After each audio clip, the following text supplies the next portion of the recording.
Welcome to Rich Tribe. Today, we're getting right into it. We're going to reveal exactly how the ultra-rich legally shield their wealth from taxes, and more importantly, how you can actually take those exact same underlying principles and completely change your own financial trajectory. We're breaking down this incredibly fascinating financial framework, step by step, so you can really understand what's going on behind the scenes. I am so looking forward to this, Richard. Because honestly, whenever we talk about extreme wealth, it always feels like there's this secret, exclusive playbook that the average person is completely locked out of. Like we hear all these buzzwords thrown around, but the actual everyday mechanics, totally a mystery. So let's just start with the absolute biggest question on everyone's mind right now. How do the wealthy actually avoid taxes legally? Because we're not talking about some shady offshore accounts or dodging the IRS. We're talking about completely legal, structured tax avoidance. Exactly, Monique. And to really answer that, we actually have to go back to the 1990s. There's this professor, Ed McCaffrey, from the University of Southern California, and he basically coined a phrase that perfectly explains how the absolute wealthiest individuals get rich, and crucially, how they stay that way. He called it buy, borrow, die. And he based this on two very simple but incredibly powerful facts about the IRS. First, they do not tax unsold assets, even if those assets have grown massively in value. And second, they do not tax debt. Okay, wait, hold on right there, Richard. You just said they don't tax debt. But if we listen to traditional financial gurus like Dave Ramsey, for instance, they're always telling us, buy now, pay later is a scam. Get debt out of your life. So if I'm trying to build wealth like a millionaire, why on earth would I ever actively go out and seek debt? Doesn't debt just keep you broke?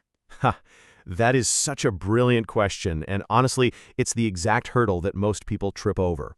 What you're describing right there is consumer debt, but the thing is, the wealthy do not view debt the way the average person does. Not at all.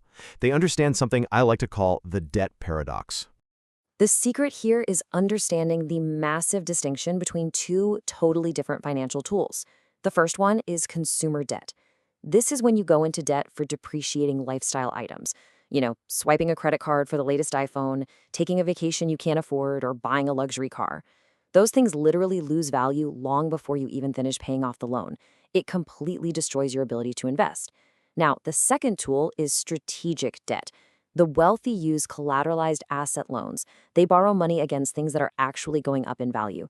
So they aren't borrowing to buy a big screen TV. They're borrowing against their existing wealth to access cash, all without triggering a single cent in capital gains taxes. Okay, so let's dive into this structured approach. This whole strategy really operates in three very distinct phases. Number one, you buy appreciating assets. Number two, you borrow against them. And number three, which is definitely the morbid but mathematically genius part, you die and transfer. Okay, it sounds incredibly simple when you just lay it out in three easy steps like that, but the execution has to be where the actual magic happens. So let's unpack step one. Right, so step one is buy. And here is the core secret. You have to park your capital in assets that naturally grow over time. We're talking about things like stocks, real estate, fine art, maybe even collectibles.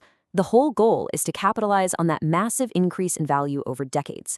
Take real estate, for example. It not only appreciates in value, but it can actually provide tax breaks through depreciation and generates rental income while you hold it. Okay, well, that makes perfect sense for someone who already has millions of dollars sitting around. But how does the average person, who maybe just finally clawed their way out of consumer debt, even afford to start buying appreciating assets? Because let's be real, we can't all just go out and buy a skyscraper or a Picasso. And that brings us to a really powerful insight from financial author J.D. Roth. The truth is, you don't need to buy a Picasso. You just start exactly where you are right now. You start by setting up automatic, recurring investments in low-cost index funds. J.D. Roth actually openly shares how back in the 1990s, he completely treated the stock market like a casino, taking these wild gambles and just losing a ton of money.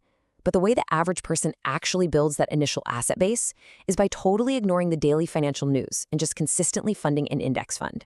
You basically put your money into a vehicle that matches the broader market, and you let time do all the heavy lifting. That is exactly how you build the base required to even use this strategy later on.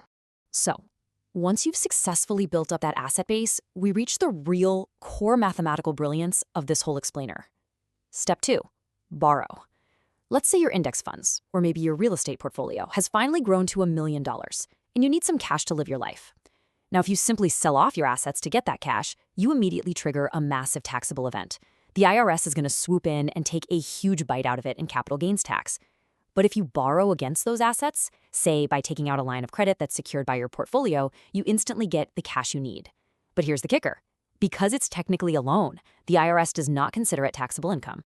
Wow, the difference in the math there is just staggering. Because if I sell, I might instantly lose up to 20% of my profit just to capital gains tax, and that's not even counting potential state taxes. But if I borrow, the tax rate on that cash is literally 0%, so I'm basically getting a double benefit here. My original assets are still just sitting there, continuing to grow and compound in the market, while I actually have tax-free cash in my hand to fund my lifestyle. Spot on, Monique. Exactly. You keep your golden goose, and you just live off the eggs it leverages. It's a beautiful system. But eventually, we all run out of time, and that brings us to the final step, Step 3. Step 3 is die. Now, when you pass away holding all these assets and the debt you've accumulated against them, your entire estate transfers over to your heirs. And here is where we find the ultimate tax loophole. It's called the step-up in cost basis. Normally, if you bought a stock at $10 and it grew to $100, you'd owe tax on that $90 gain. But under our current estate planning rules, when your heirs inherit that stock, its cost basis is magically stepped up to the current market value of $100. That entire previous $90 of capital gains, it is completely, legally wiped out, just erased. That is absolutely staggering. So let me get this straight. The heirs inherit this massive, highly appreciated portfolio completely tax-free. Then they simply take a small portion of those newly tax-free assets, sell them with absolutely zero capital gains penalty, and just use that cash to pay off the original loans you took out while you were alive. The debt is settled, the taxes are legally bypassed, and the family gets to keep the lion's share of the wealth.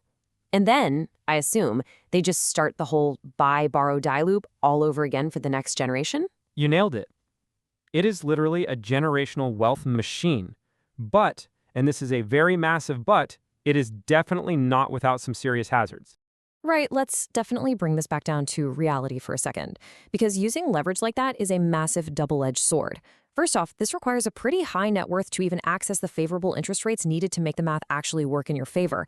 And what happens if there's a huge market downturn? Like, if I've borrowed heavily against my stock portfolio and the market just crashes, the bank is going to issue a margin call, right? They'll literally force me to sell my assets at the absolute bottom of the market.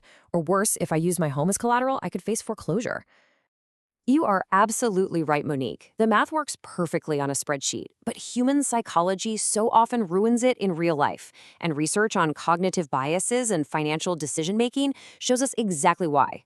Overconfidence is a total killer here. Investors who experience a little bit of success begin to wildly overestimate their own knowledge and totally underestimate the risk. They suffer from what's called the illusion of control. They borrow way too much, just naturally assuming the market will only ever go up.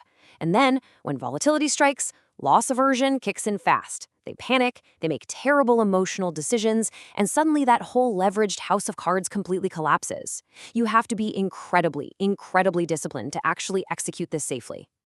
Now, before we reveal the single most important, foundational step that you need to take right now to prepare yourself for this level of wealth, I want to take a quick second to say please subscribe to Rich Group Tribe channel, like, comment, and share. Your support truly, truly helps us keep bringing you these deep dive financial explainers. So, Richard, we've clearly seen how the billionaires do it. But for the everyday person watching this who definitely isn't a millionaire quite yet, what is the practical, immediate takeaway here? The big takeaway is that long before you can ever successfully buy, borrow, and die, you first have to build what Warren Buffett and J.D. Roth call the wealth snowball. Listen, you absolutely cannot utilize strategic leverage if you are currently drowning in consumer debt. It's impossible. You begin rolling your wealth snowball the exact moment you achieve positive cash flow. That's when you systematically earn more than you spend. This is exactly what every self-made wealthy individual had to do for years and years before they ever had enough collateral to borrow against. Every single time you pay down high-interest debt, every time you choose not to upgrade your phone, and every time you automatically route a percentage of your paycheck into a high-yield savings account or an index fund, you are aggressively adding to your snowball. You aren't just saving money, you are literally buying your future. You are building the exact asset base that will one day allow you to utilize these advanced strategies. You know, that really shifts the entire perspective. It totally turns saving from feeling like a sacrifice into this strategic acquisition of freedom. Precisely. The rules of wealth are out there, they are available to learn, but they absolutely require a foundation of extreme discipline to execute. So as we wrap up this explainer today, I want to leave you with a really vital question to ask yourself the very next time you look at your bank statement. Are you building your own wealth snowball, or through high-interest consumer debt and unchecked spending, are you just paying to build someone else's?